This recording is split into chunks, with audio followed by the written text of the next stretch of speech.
नमो नमः मित्रों, मैं अंजू शर्मा संस्कृत जीवनम में आप सभी का स्वागत करती हूँ। तो जैसा कि मित्रों हम लोग अपनी कारक प्रकरण की कक्षा में उपस्थित हैं, जिसमें हम लोग षष्ठी विभक्ति का अध्ययन कर रहे हैं। तो हमारे साथ जो भी मित्र लाइव जुड़ चुके हैं, जिनमें नेहा रानी जी हैं, पीपी वर्मा जी हैं, विनय यादव हैं, शिल्पी मिश्रा हैं, पंखुड़ी वर्मा जी हैं, अजय गौड़ हैं। तो आप सभी लोग वीडियो की लिंक को अपने दोस्तों के साथ शेयर कर दीजिए, जिससे कि अधिक से अधिक लोग वीडियो के साथ लाइव जुड़ सकें। तो आइए, जैसा कि हम लोग षष्ठी विभक्ति का अध्ययन कर रहे थे और षष्ठी विभक्ति में कल हम लोगों ने कृतश्च वर्तमाने सूत्र का अध्ययन किया था। तो उसी श्रृंखला में आगे बढ़ते हुए, क्योंकि षष्ठी विभक्ति के ही सूत्र और वार्तिकों का अध्ययन हम लोग कर रहे थे, तो उसी में जो अगला हमारा सूत्र है उसका अध्ययन करते हैं। जो अगला सूत्र हमारा वह है अधिकरण वाचिनश्च।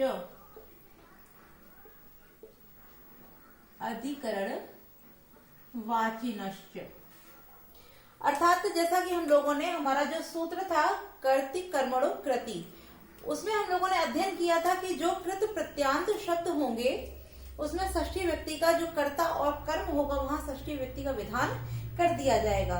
तो यह जो हमारा सूत्र है अधिकरण वाचिनश्च, यह सूत्र भी हमारा क्या कहता है कि जो कृत प्रत्यय से बने हुए शब्द होंगे, किंतु कैसे, जो अधिकरण वाची होंगे। अधिकरण का तात्पर्य, अधिकरण क्या होता है, जहां आधार होता है तो आधार में ही अधिकरण हो जाता है। तो जो अधिकरण वाची शब्द होते हैं, जो कृत प्रत्यय के योग से बनते हैं, वहां भी उसके योग में भी क्या हो जाती है, षष्ठी का विधान हो जाता है। तात्पर्य, कृत प्रत्यांत शब्द हो, किंतु कैसे हो, जो अधिकरण के वाची हो। अब अधिकरण क्या होता है, हम अधिकरण किसको जानते हैं, तो अधिकरण क्या होता है, हमने जैसे सूत्र पढ़ा है एक आधारो अधिकरण, अभी नहीं पढ़ा, इसको हम आगे सप्तमी विभक्ति में अध्ययन करेंगे। तो आधारो अधिकरणम जो सूत्र होता है, यह क्या कहता है कि आधार की अधिकरण संज्ञा हो जाए, अर्थात आधार की अधिकरण संज्ञा करता है। तो यहाँ जो अधिकरण बोला गया है वो किसको बोला गया है कि जो आधार होगा, अर्थात जो आधार वाले शब्द होते हैं, किंतु कैसे शब्द, जो कृत प्रत्यय के योग से बनेंगे, वहां भी वाचन अर्थात वाची, उनको भी जो अधिकरण वाची होंगे उसमें भी हमको क्या करना, उसमें भी हमें षष्ठी विभक्ति का विधान कर देना है, अर्थात उसमें भी षष्ठी हो जाएगी। अब इसको हम जो उदाहरण है उसके द्वारा देखते हैं। तो इसके उदाहरण क्या है, जैसे इदम एषाम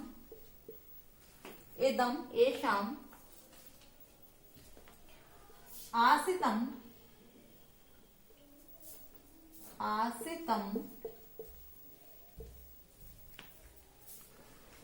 शयतम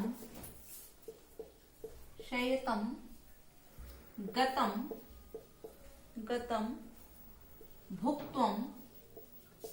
भुक्त्वम वा। ठीक है। अब यहाँ हमने देखा कि यहाँ जो आशितम, शयतम, गतम, भुक्तम, यह हमारे जो चारों शब्द हैं, ये कैसे हैं। अब यदि इसकी यहाँ सबसे पहले हम ये देखते हैं कि ये सभी जो हमारे शब्द हैं ये कृत प्रत्यांत हैं। ये सभी शब्द कैसे हैं, कृत प्रत्यांत हैं, अर्थात यहाँ कृत प्रत्यय लगा हुआ है। आशित में भी कृत प्रत्यय है, आशित जो शब्द है यहाँ पर भी कृत प्रत्यय का विधान किया है, शयतम में भी कृत प्रत्यय है, गतम में भी कित प्रत्यय है और भुक्तम में भी कित प्रत्यय है। तो ये सभी जो हमारे चारों शब्द हैं ये किससे बने हैं, कित प्रत्यांत हैं। और ये कित प्रत्यांत होने के कारण अब यहाँ क्या बोला गया कि अधिकरण वाचिनः। अब ये सभी अधिकरणवाची भी हैं। अब हम कैसे जानेंगे कि अधिकरण कि हमारा जो होता है आस धातु, आप लोगों ने जैसे द्वितीय पढ़ी होगी तो हम उसमें एक सूत्र पढ़ते हैं आदि सिंहस्था सा कर्म। तो वहां बताया गया सिंह माने सोना और आस माने बैठना और अधि उपसर्ग पूर्व सिंह स्था माने ठहरना। तो यह जो हमारी तीनों धातुएं होती हैं, यह क्या होती हैं, यह सभी आधार के अर्थ में प्रयुक्त होती हैं। तो आधार के अर्थ में जैसे आस धातु से यहाँ आस धातु के साथ कृत प्रत्यय जोड़ के आश्रितम बनाया गया, सिंह धातु में कित प्रत्यय जोड़कर यहाँ शयति बनाया गया, गम धातु के साथ कित प्रत्यय जोड़ के गतः बनाया और भुज धातु के साथ कित प्रत्यय जोड़कर यहाँ भुक्तम बनाया गया है। तो यह सभी शब्द जो हमारे हैं वो कित प्रत्यांत होने के साथ साथ अधिकरणवाची भी हैं, क्योंकि जैसे राजा सिंहासन पर बैठता है तो आस धातु का हमने प्रयोग किया, तो जो सिंहासन पर बैठता, तो ये जो आस धातु है वो आधार के अर्थ में प्रयुक्त है, तो अधिकरणवाची होने के कारण यहाँ जो एशाम है इसमें षष्ठी व्यक्ति का विधान हो जाएगा। ठीक है, इतना हम लोगों ने जान लिया है। अब इसमें ज्यादा कुछ नहीं है, तो इतना ही है, तो इसको हम ज्यादा विस्तार से नहीं देखते हैं। अब अपने आगे अगले सूत्र की ओर बढ़ते हैं। जो हमारा अगला सूत्र है उसको देखते हैं।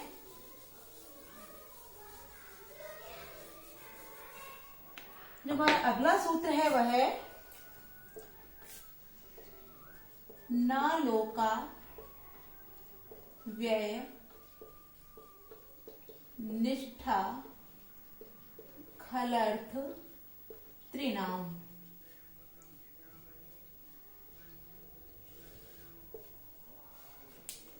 न लोका व्यय निष्ठा खलर्थ त्रिनाम। अब यह सूत्र हमारा क्या कह रहा है? सबसे पहले यहाँ जो न लगा हुआ है, न लगा हुआ है, हम इसको देखते हैं। यह सूत्र हमारा क्या बता रहा है? न। यहाँ जो न है वह क्या, किस चीज को क्लियर कर रहा है? तो हम इसको न को जानते हैं, न से होता है निषेध। और जिस प्रकार न वेति विभाषा हम लोगों ने संज्ञा पढ़ी थी तब उसमें जाना था न वेति विभाषा, अर्थात न माने निषेध और व माने विकल्प। तो यहाँ जो न है वो निषेध के अर्थ में बताया, अर्थात यह निषेध करने वाला सूत्र है। तो यह सूत्र क्या कर रहा है? यह निषेध करने वाला सूत्र होने के कारण यह निषेधात्मक सूत्र हो जाता है। अब निषेध किसका यह निषेध कर रहा है? यह किसमें निषेध बता रहा है? तो अभी तक जो हम लोगों ने सूत्र हमारा पढ़ा था, कर्तृ कर्मणो कृति सूत्र जो पढ़ा था, वहां बता रहे थे कि कृत प्रत्यय से जुड़े हुए अर्थात कृत प्रत्यय से बनने वाले जो शब्द होते हैं वहां कर्ता और कर्म में षष्ठी हो जाती है। तो यह उस षष्ठी का ही निषेध करता है। अर्थात जो कित प्रत्यय है वो बहुत बड़ा, अर्थात जैसे हम लोगों ने कई प्रत्ययों का अध्ययन किया, जैसे कित है, कितवतु है, तव्यत है, अनियर है, तुमुन है, सत है, सानच है, कत्वा है, कई प्रत्यय हैं। अर्थात जो कृदंत प्रत्यय है वो बहुत बड़ा है। तो उस संपूर्ण में यदि हम षष्ठी लगाते हैं तब तो बहुत हो जाएगा। तो यह सूत्र जो हमारा है न लोका व्यय निष्ठा खलर्थ त्रिनाम, यह क्या कर रहा है? यह उस कित प्रत्यंत अर्थात कर्तृ कर्मणो कृति सूत्र के क्षेत्र को छोटा करता है।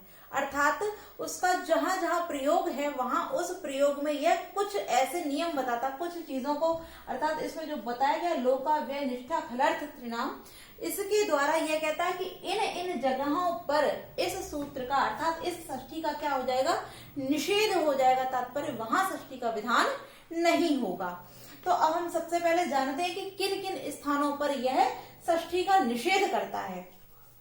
तो सबसे पहले यहाँ जो लिखा हुआ है ल जो लिखा है ल, उक और अ, अर्थात यहाँ जो हो जाएगा, अगर हम इसको संधि विच्छेद करेंगे तो ल धन ओ धन उक, तो लोका जो हमारा हो रहा है, ठीक है।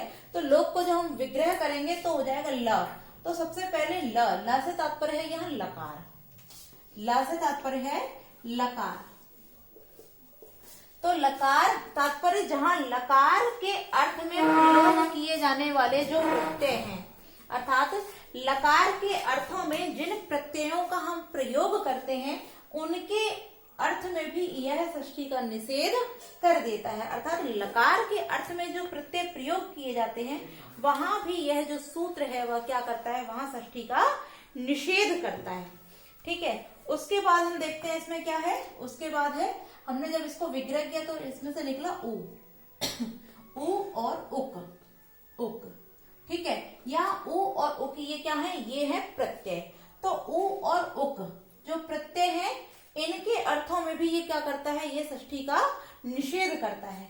फिर क्या है हमारा? का से अ निकला तो यहाँ हो जाएगा अव्यय। अब अव्यय कौन होते हैं? जैसे हम लोगों ने कुछ प्रत्यय कित प्रत्यय भी पढ़े हैं। कित प्रत्यय में कुछ प्रत्यय ऐसे होते हैं जिनको लगने के बाद जो शब्द बनते हैं वो अव्यय शब्द हो जाते हैं। जैसे उसमें हम लोग लेप प्रत्यय, कत्व प्रत्यय और हमारा जो तुमुन प्रत्यय है, इन डोल प्रत्यय है। तो यह जो इन प्रत्ययों से बनने वाले जो शब्द हैं वो कैसे हो जाते हैं? यह सभी शब्द हमारे अव्यय हो जाते हैं। तो उन अव्यय शब्दों में भी यह षष्ठी का निषेध करता है। आगे देखते हैं हम निष्ठा। आगे हमने देखा निष्ठा। तो अभी जैसे हमने जो सूत्र हमारा था कितश्च वर्तमाने, तो वहां क्या कह रहे थे कि कित और कितवतु जो प्रत्यय हैं उनका अर्थ जब अर्थात उनका प्रयोग जब हम वर्तमान के अर्थ में करते हैं तब तो वहां षष्ठी का विधान होगा। किंतु यह क्या कह रहा है कि निष्ठा, क्योंकि कित और कितवतु प्रत्यय जो होते हैं उनकी कौन सी संज्ञा होती है? तो उनकी होती है निष्ठा संज्ञा। और निष्ठा संज्ञा कब होती है? क्योंकि जब कित और कितवतु जो प्रत्यय होते हैं ये भूतकालिक होते हैं, तात्पर्य यह भूतकाल का अर्थ देते हैं, इसलिए यह भूतकालिक होते हैं। और जब इनका प्रयोग हम भूतकाल के अर्थ में करेंगे तब इनकी संज्ञा जो हो जाती है वो क्या हो जाएगी? निष्ठा संज्ञा। और निष्ठा संज्ञा होने पर यह न लोका वे निष्ठा खलर्थ त्रिणाम, यह सूत्र क्या करता है? षष्ठी का निषेध कर देता है। ठीक है, आगे हम देखते हैं आगे क्या दिया है। आगे दिया है खल और खल के साथ अर्थ, अर्थात या तो खल प्रत्यय हो या उसके समान जो अर्थ देने वाले प्रत्यय होते हैं तो खलर्थ। इसको हम सीधे सीधे खलर्थ भी लिख सकते हैं, अर्थात खल का अर्थ देने वाले जो प्रत्यय होते हैं तो खलर्थ, खलर्थ वाले जो प्रत्यय हैं उनके अर्थ में भी यह हमारा जो सूत्र है यह षष्ठी का निषेध करता है। अब आगे हमारा जो बोला है वो क्या बोला? त्रिणाम। तो त्रिणाम अर्थात तृण। तो यहाँ जो तृण है यह प्रत्यय नहीं है, यह जो तृण है ये अकेला क्या है? यह तृण प्रत्याहार है। यह तृण हमारा क्या है? यह तृण प्रत्यय न होकर यह तृण प्रत्याहार है। यह तृण जो हमारा है वो क्या है? यह तृण प्रत्याहार है। और इस प्रत्याहार के अंतर्गत कई प्रत्यय आते हैं जिनके योग में यह न लोका वे निष्ठा खलर्थ त्रिणाम जो सूत्र है वह षष्ठी का निषेध कर देता है। ठीक है, अब क्योंकि यह सभी जो हमने देखे हुए हैं प्रत्यय, अब इसको भी देख लेते हैं। लकार अर्थ में जो प्रत्यय प्रयुक्त होते हैं वो कौन कौन से होते हैं? तो हमारे जो क्षत्रिय प्रत्यय होता है, क्षत्रिय प्रत्यय और सानच प्रत्यय। क्षत्रिय और सानच प्रत्यय जो होते हैं यह दोनों लट लकार अर्थात वर्तमान काल के अर्थ में प्रयोग किए जाते हैं, अर्थात लट लकार के लिए हम क्षत्रिय और सानच प्रत्ययों का प्रयोग करते हैं। साथ ही साथ इसके होते हैं क्वसु, क्वसु प्रत्यय होता है और एक कानच प्रत्यय भी होता है, कानच प्रत्यय होता है, कानच प्रत्यय। तो यह जो क्वसु और कानच प्रत्यय होते हैं यह लिट लकार के स्थान पर प्रयोग किए जाते हैं। तो लकारवाचक हमने प्रत्यय जाने कि क्षत्रिय और सानच, क्वसु और कानच, यह जो हमारे चार प्रत्यय हैं ये कैसे हैं? ये लकारवाची प्रत्यय होते हैं। तो जो क्षत्रिय और सानच प्रत्ययों और क्वसु और कानच प्रत्ययों का जब हम प्रयोग करेंगे तो क्योंकि ये कित प्रत्यांत है अर्थात यही ये जो हमारे चारों प्रत्यय हैं ये क्या है? ये कृदंत प्रत्यय हैं। और कृदंत प्रत्यय होने के कारण यहाँ षष्ठी का विधान होना चाहिए था, क्योंकि जो हमारा कर्ति कर्मणो कृति जो सूत्र होता है वो क्या कहता है कि जब हम कित प्रत्यय का प्रयोग करते हैं तो वहां कर्ता और कर्म में षष्ठी का विधान हो जाता है। अब क्योंकि क्षत्रिय सानच क्वसु और कानच ये चारों प्रत्यय कृदंत प्रत्यय हैं तो यहाँ षष्ठी का विधान होना चाहिए था, किंतु यह जो हमारा सूत्र आया न लोका वे निष्ठा खलर्थ त्रिणाम, तो इसने क्या कह दिया कि यदि लकार के अर्थ में जो प्रत्यय प्रयोग होंगे, लकार के अर्थ में जो प्रत्यय प्रयोग होंगे वहां पर इस सूत्र से षष्ठी का न माने निषेध हो जाता है, तात्पर्य वहां षष्ठी का विधान नहीं होगा। ठीक है, इसको हमने जान लिया। अब जो हमारा उ और उप प्रत्यय होते हैं यह भी कृदंत प्रत्यय हैं, यह भी हमारे कृदंत प्रत्यय हैं, तो यहाँ भी षष्ठी होनी चाहिए थी, किंतु यहाँ भी इस सूत्र ने निषेध कर दिया किसका? षष्ठी का। आगे आते हैं अव्यय। अव्यय करने वाले प्रत्यय हमने जाने कौन कौन से हैं। तो अव्यय करने वाले जो हमारे प्रत्यय हैं वो कौन है? ळुल, ळुमुल प्रत्यय, कत्वा प्रत्यय, ल्यप प्रत्यय और तुमुन प्रत्यय, तुमुन प्रत्यय। ठीक है, तो क्योंकि ये सभी हमारे क्या हैं? इन प्रत्ययों से बनने वाले जो शब्द हैं वो कैसे हो जाते हैं? वह अव्यय शब्द हो जाते हैं। ठीक है, और वह अव्यय शब्द हो जाते हैं, किंतु यह अगर हम देखते हैं कि णुमुल प्रत्यय, कत्वा प्रत्यय, लेप प्रत्यय और तुमुन प्रत्यय, यदि इन प्रत्ययों की बात करें हम तो यह सभी प्रत्यय कैसे हैं? कृदंत प्रत्यय हैं। तो कृदंत प्रत्यय होने के कारण यहाँ कर्त कर्मणो कृति सूत्र से यहाँ षष्ठी का विधान होना चाहिए था, किंतु इन प्रत्ययों के योग में भी न लोका वे खल निष्ठा फलर्थ त्रिनाम सूत्र से यहाँ पर भी षष्ठी का निषेध किया जाता है। आगे हमने देखा कि निष्ठा में हमारे कौन से आते हैं, कित और कितवतु प्रत्यय। कित और कितवतु प्रत्यय जब भूतकाल के अर्थ में ही प्रयुक्त होंगे तब इन दोनों प्रत्ययों की क्या हो जाती है, निष्ठा संज्ञा हो जाती है। और निष्ठा संज्ञा होने पर कित और कितवतु जब निष्ठा हो जाएंगे तब भी ये इस सूत्र से वहां षष्ठी का निषेध कर दिया जाएगा। और हम सभी जानते हैं कि कित और कितवतु जो हमारे प्रत्यय हैं यह भी कृदंत प्रत्यय होते हैं। आगे बोल रहे हैं कि खल और उसके समान जो अर्थी होते हैं प्रत्यय, इनके योग में भी इस सूत्र से षष्ठी का निषेध हो जाता है।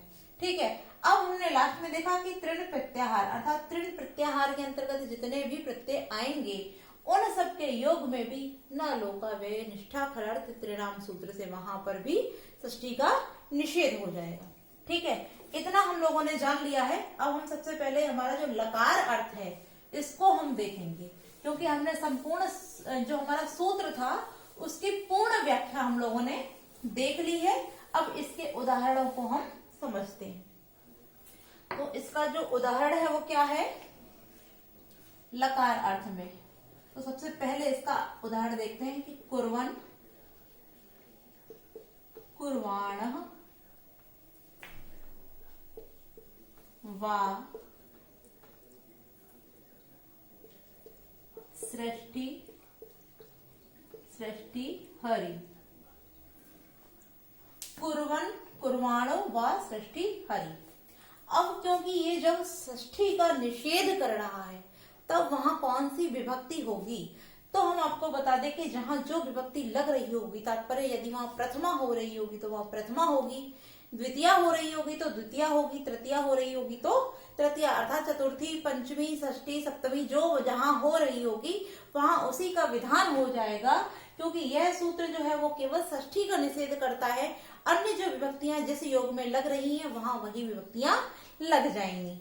अब हमने जैसे यहाँ देखा जो हमारा कुर्वन् शब्द है, यह जो कुर्वन् शब्द है यहाँ कौन सा हमारा प्रत्यय लगा, यहाँ शत्रु प्रत्यय लगा हुआ है। ठीक है, और ये जो कुर्वाण हमारा जो शब्द है यहाँ सानच प्रत्यय का विधान किया गया है। ठीक है, यहाँ कुर्वन् में शत्रु प्रत्यय और कुर्वाणा में सानच प्रत्यय है। तो क्योंकि यहाँ कुर्वन् और कुर्वाण जो हमारे शत्रु और सानच प्रत्यय हैं ये वर्तमान लकार के लिए अर्थात लट लकार के अर्थ में प्रयोग किए जाते हैं, तो लकार अर्थ में जब शत्रु और सानच, अब क्यों, क्योंकि यहाँ कृदंत प्रत्यय है, पहले कृत प्रत्यय की ही बात की गई, तो ये दोनों हमारे कित प्रत्यय हैं। कित प्रत्यय होने के कारण यहाँ कर्ता या कर्म में षष्ठी का विधान होना चाहिए था, किंतु यहाँ क्या बोल दिया इस सूत्र के, लकार अर्थ में जो प्रत्यय प्रयुक्त होंगे वहां षष्ठी का न माने निषेध हो जाएगा, तात्पर्य वहां षष्ठी का निषेध कर दिया जाएगा। तो यहाँ शत्रु कुर्वन् में शत्रु प्रत्यय और कुर्वाण में सानच प्रत्यय का प्रयोग किया गया है। कृदंत प्रत्यय होने के पश्चात भी ये लकार अर्थ में प्रयुक्त होते हैं दोनों, इसलिए लकार अर्थ में प्रयुक्त होने के कारण यहाँ जो सृष्टि और हरि जो हमारा हुआ है, यहाँ क्या हुआ है, यहाँ जो विभक्ति थी अर्थात यहाँ प्रथमा और द्वितीय जो हो रही थी उसी का विधान कर दिया गया, क्योंकि यहाँ षष्ठी का निषेध कर दिया गया। ठीक है, तो हम लोगों ने इस उदाहरण को देख लिया। अब हम अपने अगले जो हमारा उदाहरण हो जाता है उसको देखते हैं, क्योंकि ल अर्थात ला का अर्थ हमने देख लिया, लकार अर्थ में जो था उसको हमने देख लिया। अब हम किसको देखेंगे, जो हमारा उ और उक प्रत्यय है उसको देखते हैं। तो उ और उक प्रत्यय, तो सबसे पहले हम उ का उदाहरण देखेंगे। तो उ का उदाहरण क्या है, यहाँ पर उ प्रत्यय से बनने वाला शब्द हमारा हो जाता है, जैसे इसका उदाहरण है हरि, हरिम, हरिम दिदृक्षु, हरिम दिदृक्षु। अब यहाँ जो दिदृक्षु शब्द बना है यह उ प्रत्यय के विधान से बना है। दिदृक्षु जो शब्द बना है यह उ प्रत्यय के विधान से बना हुआ है। तो उ प्रत्यय विधान होने से, क्योंकि उ प्रत्यय का प्रयोग हुआ है तो कृदंत प्रत्यय होने से षष्ठी होनी चाहिए थी, किंतु जब इस सूत्र ने यहाँ षष्ठी का निषेध कर दिया तो क्या हो गया, हरिम, अर्थात यहाँ द्वितीया हो गई। इसका अर्थ क्या हो गया, हरि को देखने का इच्छुक, हरिम दिदृक्षु अर्थात हरि को देखने का इच्छुक। तो उक प्रत्यय होने के कारण यहाँ क्योंकि बताया गया कि उ और उक प्रत्यय से युक्त जो शब्द होंगे वहां षष्ठी का निषेध हो जाएगा।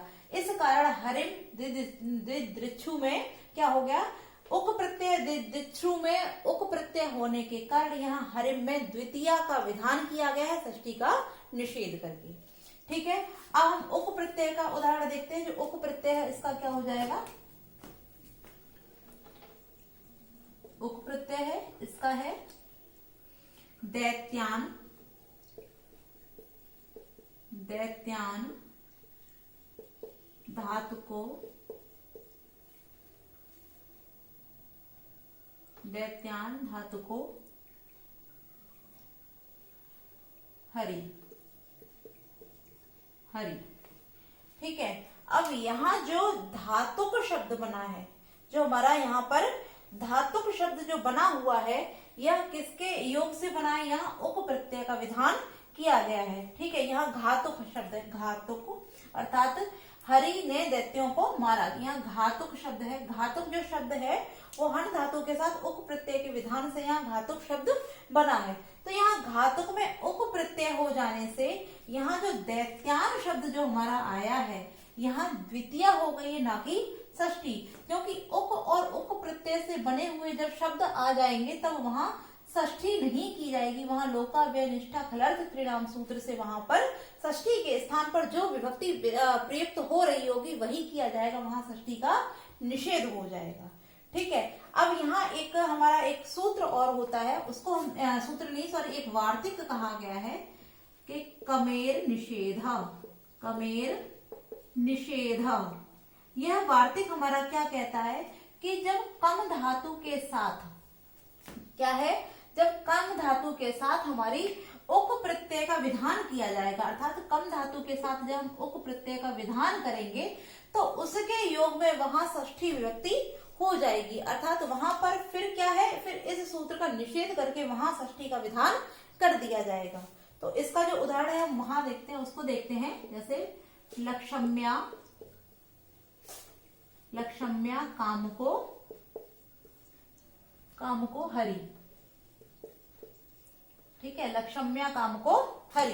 अब क्योंकि यहाँ जो कामुक शब्द है उसमें कम धातु आई है, कम धातु के साथ उक प्रत्यय का विधान करके यहाँ कामुक शब्द बना है, तो यहाँ जो हमारा कमेर निषेध वार्तिक है उसने क्या कहा कि कम धातु के साथ जब उक प्रत्यय का विधान किया जाएगा तब इस सूत्र का निषेध होकर वहां पुनः षष्ठी हो जाएगी। और इसी के आधार पर यहाँ जो लक्ष्मी शब्द आया है, यहाँ षष्ठी का निषेध षष्ठी व्यक्ति का विधान कर दिया गया है। ठीक है, तो आज के लिए हम इतना ही रखते हैं, और कल जो हमारे इसमें और छूटे हुए हैं अव्यय निष्ठा खलर्थ त्रिनाम इत्यादि, उनका अध्ययन हम कल की कक्षा में करेंगे। तो आज के लिए इतना ही मित्रों, नमो नमः।